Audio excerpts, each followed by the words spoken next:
कृष्णा कृष्ण कृष्ण हरे हरे, हरे राम राम राम हरे हरे। इस प्रकार से हम लोग आज भागवत महापुराण के 70th यानी 70 एपिसोड ऑफ 10 मिनट सीरीज तक पहुंच गए हैं। और आरंभ करने से पहले हम इस्कॉन के फाउंडर आचार्य AC भक्ति वेदांत स्वामी प्रभुपाद जी का बहुत बहुत आभार और धन्यवाद प्रकट करते हैं। तो आगे की कथा ये चलती है कि जो इक्ष्वाकु थे उनके पुत्र था पुरंजय, और भीषण लड़ाई हो रही थी उस समय देवताओं के बीच में और दानवों के बीच में। तो जो देवता थे उनको बहुत सपोर्ट की जरूरत थी, तो वो पुरंजय के पास जाते हैं और पुरंजय को बोलते हैं कि आप कृपया करके हमारी मदद करें दानवों को हराने के लिए। पुरंजय ने कहा कि ठीक है, मैं आपकी मदद जरूर करूंगा, लेकिन इसकी मेरी एक शर्त है। वो शर्त बड़ी अजीब सी शर्त थी, और उनका शर्त ये थी कि जो इंद्र हैं वो अपना रूप बदलेंगे और एक सांड का रूप बनाएंगे, और सांड का रूप बन के वो पुरंजय जो थे राजा थे उनको वो कैरी करेंगे। तो वो पुरंजय ने कहा कि इंद्र जो हैं एक किस्म से उनके कैरियर बनेंगे। तो युद्ध होता है, और युद्ध में पुरंजय देवताओं की मदद करते हैं, दानवों को हराते हैं। और इस प्रकार से जो पुरंजय ने जो बोला था इंद्र को, तो इंद्र को तो बहुत तकलीफ होती है, कठिनाई होती है इसके बारे में, लेकिन हरि जो होते हैं, नारायण जो होते हैं, विष्णु होते हैं, वो इंद्र को एडवाइस करते हैं, नहीं आपको जो आपने जो बात कही थी वो आप बात मानिए। तो इस प्रकार से जो इंद्र थे वो एक सांड यानी बुल का रूप लेके जाते हैं, और इंद्र की वो सवारी बनते हैं। इस प्रकार से ये कथा आगे बढ़ती है।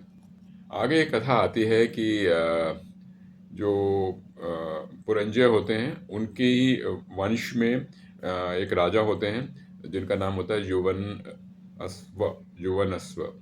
तो वो बड़े महान राजा होते हैं। उनकी करीब तकरीबन 100 पत्नियां होती हैं, लेकिन उनको कोई भी पुत्र नहीं मिलता। तो वो वानप्रस्थ ले लेते हैं, वन में चले जाते हैं। वन में जब जाते हैं तो कुछ ब्राह्मणों को ब्राह्मण देखते हैं, ब्राह्मण उनके लिए यज्ञ करते हैं। यज्ञ करते हैं, और यज्ञ करने से जो प्राप्त होता है, जल प्राप्त होता है, वो जल प्राप्त होता है। तो वो राजा को कहते हैं कि राजा आप ये जो हैं अपनी पत्नियों को दीजिए, इससे आपको पुत्र का प्राप्ति होगी। और ऐसा होता है कि रात को जब वो उठते हैं राजा युवनवस्व, वो उनको बड़ी प्यास लगी होती है, और वही जल वो गलती से वो ही पी लेते हैं जो कि उनकी पत्नी को देना होता है।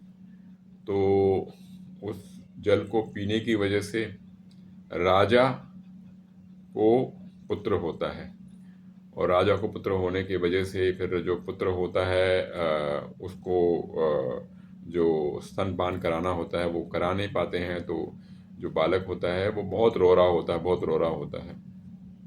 जो यज्ञ के जो देवता होते हैं इंद्र, वो प्रस्तुत होते हैं और अपनी उंगली को उस बालक के मुंह में डालते हैं, और फिर बालक को दूध मिलता है। इस प्रकार से ये कथा आगे बढ़ती है।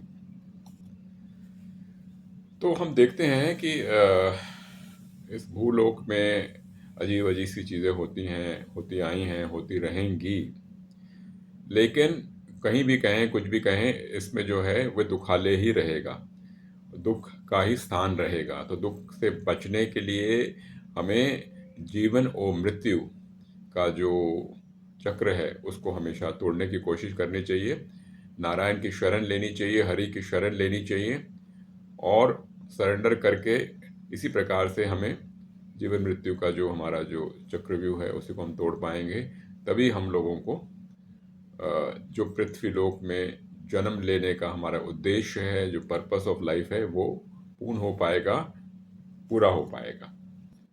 तो इस प्रकार से जो हम कथा सुन रहे थे, जुवन वसा के पुत्र के बारे में सुन रहे थे, वो जो पुत्र थे उनका नाम होता है मंधाता। मंधाता, और उनकी 50 पुत्रियां होती हैं, और उनकी 50 पुत्रियों का जो विवाह होता है वो एक मुनि होते हैं जिनका नाम होता है सुबरी।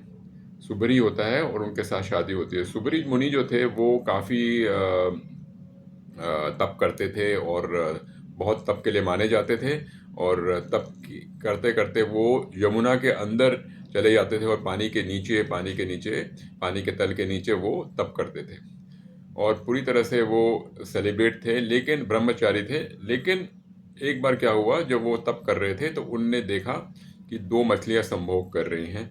तो इस प्रकार से उनने जब वो देखा तो उनका भी जो मन था विचलित हुआ और उनके ऊपर एक श्राप भी हुआ। एक बार ऐसा हुआ था कि गरुड़ को उनने कहा था कि वो मछली ना खाएं, तो गरुड़ को इस प्रकार से जो उनने वैष्णव निंदा करी थी, तो उस प्रकार से कहीं ना कहीं उनकी जो तपस्या थी, मछलियों को संभोग करते हुए देख के उनकी तपस्या एक किस्म से टूटती है। समझने वाली बात यह है कि जो मुनि थे, जो सुग्रीव मुनि थे, वो चाहे कितने भी बड़ी तपस्या करते हों, लेकिन क्योंकि उनने गरुड़ जी के खिलाफ उनने अपराध किया था, वैष्णव निंदा करी थी, तो इस प्रकार से उनकी जो आगे जो प्रोग्रेस थी, आध्यात्मिक प्रोग्रेस थी, स्पिरिचुअल प्रोग्रेस थी, उसमें उनको बाधा आई थी। तो ये हमें सीखना है कि हमें कभी भी वैष्णव निंदा नहीं करनी चाहिए।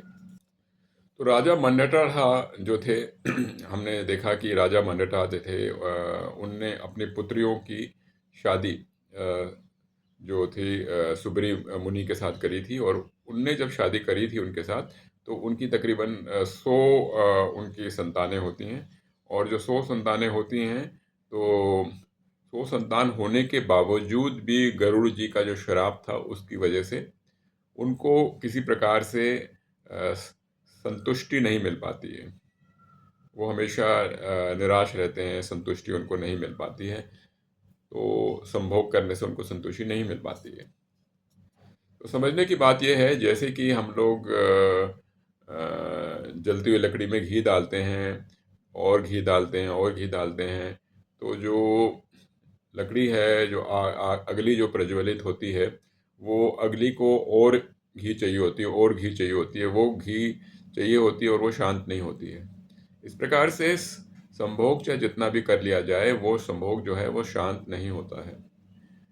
तो इस प्रकार से इससे उद्देश्य ये मिलता है सबके लिए कि हमें संभोग से दूर रहना चाहिए, नहीं तो हमारे को किसी प्रकार से हमारी जो है ईश्वर की तरफ जो हमारी प्रगति है, स्पिरिचुअल प्रोग्रेस जिसे कहते हैं, उसमें हमारे को बाधा आएगी। तो सुरभि मुनि जो थे, उनको ये बात समझ में आई कि किस प्रकार से वो एक बहुत ही उच्च कोटि के संत थे, लेकिन संभोग की वजह से वो किस प्रकार से उनका पतन हुआ। जब उनको ये समझ में आई तो उनने सब कुछ त्याग कर दिया और पूरी तरह से ईश्वर के ध्यान में वो पूरी तरह से लग गए और आखिरकार उनको ईश्वर की प्राप्ति हुई। और उनने उनकी जो पत्नियां थीं, वो पत्नियां भी उनके पीछे पीछे चल पड़ी और उनने अपनी पत्नियों को भी मदद करी ताकि उनको भी ईश्वर की प्राप्ति हो सके। तो ये थी कथा, बहुत ही इसका हम लोगों को सीखने वाली कथा है। तो ईश्वर के ध्यान में हम लोगों को काम वासना से दूर रहना चाहिए। हरे कृष्णा कृष्ण कृष्ण हरे हरे, हरे राम राम राम हरे हरे।